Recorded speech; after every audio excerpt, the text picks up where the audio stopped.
3 years ago, I discovered a different tool that handled the background noise for me in the actual recording process, because all of the people out there editing will understand if you can get a cleaner file going into editing, it's way less work going in than having to put like a noise gate into the actual editing or something like that. Most hosts never achieve the results they hoped for.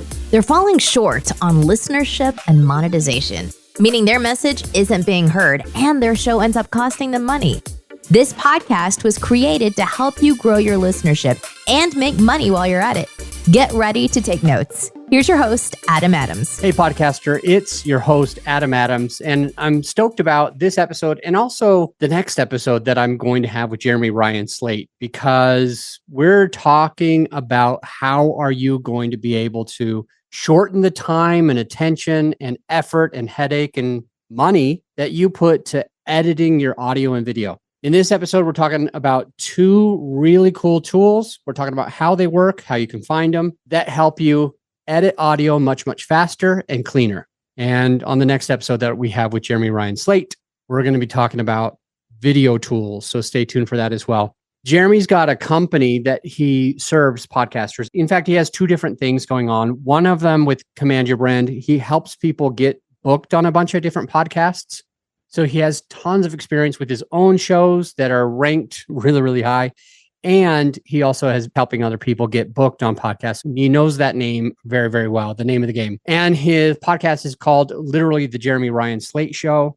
Those links are both in the show notes. Let's get started talking about audio. Jeremy, thank you for jumping in and joining us on the podcast. I want to find out, first and foremost, before we go into those two tools, why did you decide to use tools? Why did you not just edit it the old-fashioned way? Well, I guess because number one, so I've been in the podcast role for about 10 years. So like I've kind of seen the evolution of like how hard it was in day one and, you know, kind of using all the different tools out there. I first started in GarageBand, by the way, on Mac. So like that's kind of where my actual editing journey started. So to me, I've seen a lot of the problems that could come up. I've seen a lot of the time spent in doing it. And we're just looking to save time. Like I think that's really what it comes down to. Because typically what I do, Adam, is I build a process myself. I'll screen record it. I'll write out all the steps and then I'll hand it to someone on my team because that's the way I want it done.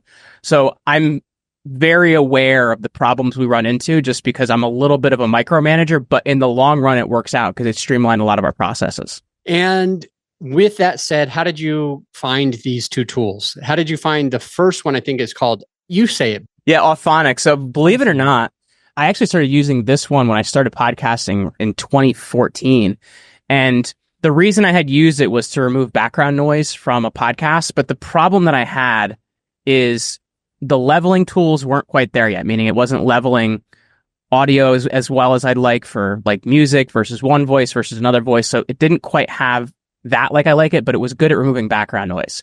About 3 years ago, I discovered a different tool, which I think we're going to talk about in this conversation, that handled the background noise for me in the actual recording process, because all of the people out there editing will understand if you can get a cleaner file going into editing, it's way less work going in than having to put like a noise gate into the actual editing or something like that. So I had ended up using it less. And then I brought it back in the last years because they replaced kind of the engine behind it, the software code behind it with an AI-driven engine. And now it's very, very good at sound leveling. The noise removal is even better because sometimes you would have these problems where it would remove like music or tones from music or stuff like that. And now it literally just removes any background noise. So for me, that's, like I said, I used it in the beginning and then we started using it again in the last year. It saved us so much time for all the post-production stuff you could do in Premiere Pro. Okay. Got to point something out as well. You mentioned to me in the green room that this Auphonic, which is in the show notes, the link is already down there. So you don't have to worry about spelling it. Just scroll down.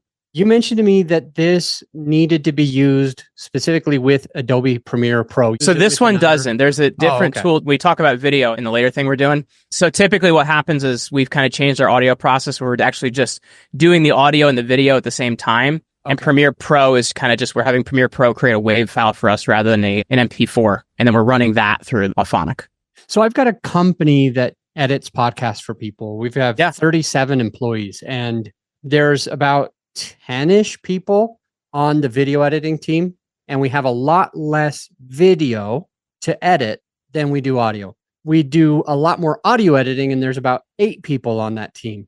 serving 30 or 40 clients right now. There's a lot of labor, a lot of time, a lot of attention. And you just said something that said to me, I might be able to save a shit ton of money. What I thought I heard you say is you edit audio and video at the same time. I've got an audio team that edits only audio, and then a video team that just does video. Are you thinking I might be able to move those people together and they could do video and audio? Yeah, because I think if you look at it, because once again, I was much more of a perfectionist 10 years ago than I am now. Like now I'm looking at, is the product high quality enough? Did we get it out fast enough? Yes. Am I happy with it? Great. So what we're typically doing is we're editing the video first. And then if you edit the video in Premiere Pro, when you go to the export function, you can change the file type from, I believe it's like H264 is what an MP4 is. You can change it to a .wav file. And then we spit out that WAV file. And then that WAV file is put into Auphonic. So then Auphonic removes any background noise for us, levels the sound out. Because you can do those things in Premiere Pro, but they take a lot more time. So we have Auphonic do that for us. Then it takes maybe, depending on the length of the files, usually like 45 to 60 minutes. So Auphonic is going to take maybe 10, 15 minutes max to level it out, remove all the sound and everything else. Then what we're going to do in Premiere Pro is we're going to mute all the audio tracks and then bring in the file that we've created in Auphonic. So now we have a fully leveled audio track already brought into Auphonic, and it's already an MP3, which we've exported the MP3 as mono rather than stereo, because you have to think podcast listeners don't always have two earbuds in. So that file that we've already got from Auphonic, since it already has all the pieces on it, is ready to go as a file upload. So just to be clear, you edit video, use strip audio, and then you re-add the audio to the video? Yeah, because we're exporting it as WAV, so it's just as high quality as what we would be using. Because when we put our files into Auphonic, we're bringing in an MP4, and then we're bringing in a WAV file, right? So you're getting a higher quality sound than you would with an MP3 file. So we're already getting what would be the great quality audio, so there's no reason to edit it twice. Hey, my friend, as you know, this episode is sponsored by my company, GrowYourShow.com. We want you to be able to have the best tools at your disposal without costing you a whole arm and a leg. So right now you can get a free list of vetted equipment that like mics, mixers, webcams, sound treatment, editing software, everything that you need. I created the whole PDF with direct purchase links just to save you time and money, to help it be more convenient for you. So this free PDF will help you skip all the guesswork. If it's on there, it's vetted and approved by yours truly. And if it's not on there, it's probably not worth the money. So go ahead and get yours at growyourshow.com/PDF. Let's get back into the show. Okay, let's keep going. You mentioned, we talked about Auphonic, and then we wanted to talk about the other tool that you use as well for audio editing. So this is Krisp.ai. It's not really a audio editing tool. What it actually is it's an AI sound filter. Because you have to remember, when you're editing, the cleaner you can get a file when you're starting an interview, the better shape you're in. And what Krisp.ai does, Krisp. Yeah. You know what's funny? I'm dyslexic and I typed a K. Yeah. Still said a C. Keep going. You know what's funny too is I'll spell words backwards sometimes by mistake, so I totally understand. But what it actually does, it's interesting, Adam, because I've used this product probably since 2018. And in the beginning, it was a terrible product. It was absolutely terrible. Do you remember the days of LimeWire when you could download music? I've heard of it, yes. Well, all the music you downloaded, the fidelity on it was turned down so low. All the like symbols sounded like people hitting trash cans. Like it was just like really bad. So the original version of Krisp.ai turned down this audio quality so dramatically that I just wasn't willing to use it. About 2.5 years ago, I don't know what they did. It's incredibly good now. They got bored during COVID. So apparently, Well, so they actually saw a spike in sales during COVID. So I think they saw an opportunity, right? Because a lot of people are working from home. And so what it does is it blocks out any background noise in your environment, like whether you have a fan running, an air conditioner, you have a kid screaming, whatever it might be. And it blocks out those things, but doesn't turn the quality down on your voice. It is incredible. You need to have Krisp.ai going while you're recording, or can it be used after? It has to be done while you're recording. So like I'm using it right now, and it's an app running on my laptop where my mic is actually filtering through it. And then the source on Zoom where we're talking right now is set to Krisp. Okay, cool. And it does sound really good, but you also have a really nice mic. So I don't know what would happen. This is actually the oldest SM7B I have. So I've actually used this mic since before Krisp was good, and it was not good. So like that's Okay. how good it is now. Okay. There was another one that we kind of talked about, Adobe Enhance. Enhance is a really good Adobe tool because there's times this will happen where maybe you bring in a guest on Zoom and the guest doesn't have a microphone, or maybe their noise and where they're in just isn't great. So what Enhance does is you can upload a file that wasn't on a mic, or the audio is not in great shape, or whatever it might be, and it'll repair the audio. And it won't sound exactly like a microphone, but it sounds pretty darn close to actually having somebody on good microphone audio. I'll admit, Adam, like I've been dumb from time to time. Like sometimes you're rushing, you don't do a sound check before you start, and then you realize your own mic isn't plugged in and it's recording through your computer microphone. Well, you're not going to go back and retrack that entire thing because it's going to be annoying. So Enhance, I've run it through and it sounds almost exactly like I've run it on my microphone. Not exactly, but pretty darn close. And in situations where, you have to have good audio, it's important to have. So I've got some clients that are launching their podcast officially the same week we record this. We're recording this and their podcast is going live. They are 4 ladies in 4 locations with 2 or 3 different types of microphones. And maybe one of them is better at technology than me, and I'm not very good. I'm not trying to poop on them. They're great. They're brilliant. And they're not very good at technology. They don't focus on it. They've never done this. They are launching their brand new podcast. And I think our listener might be able to feel that too. They're like, yeah, I'm with them. I'm not the best technology person. And inevitably, generally 1 in 4 or 2 in 4 of these women, when they're recording, they never connected the right microphone. And so they ask us frequently, like, hey, can you make it sound like it's on a microphone? And we're like, no, you dummy.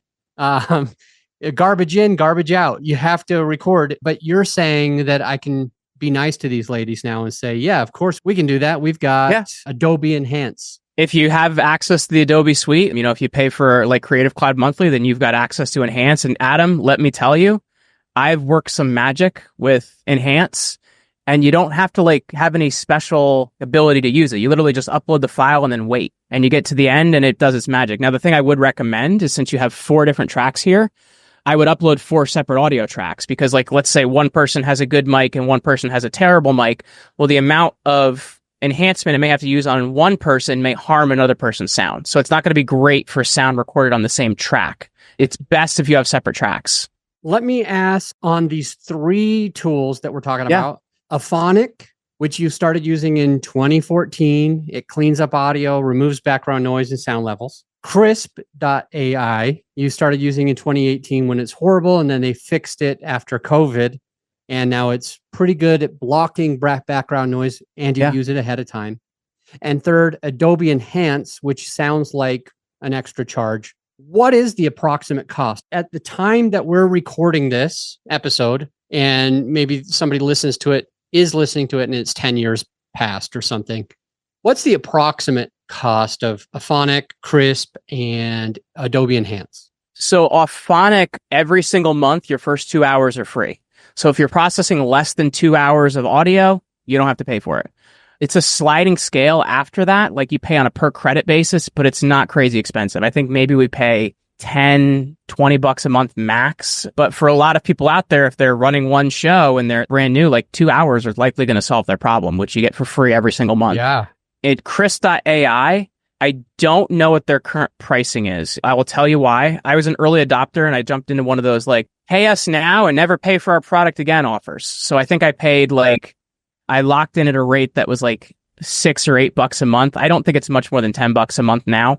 I'm locked in at a much lower rate, because in the beginning they were trying to get people on board to basically have enough viable people to launch a product. When you look at Adobe Enhance, it looks like it goes from 5 to 40 right now. Okay, there we go. I just pulled it up while you were mentioning that. And I think it's based on the amount of time that you use, right? Once again, if you don't use a lot of time, it's not going to be as expensive. I think I pay $8 a month for unlimited, but once again, it's an offer that doesn't really exist anymore.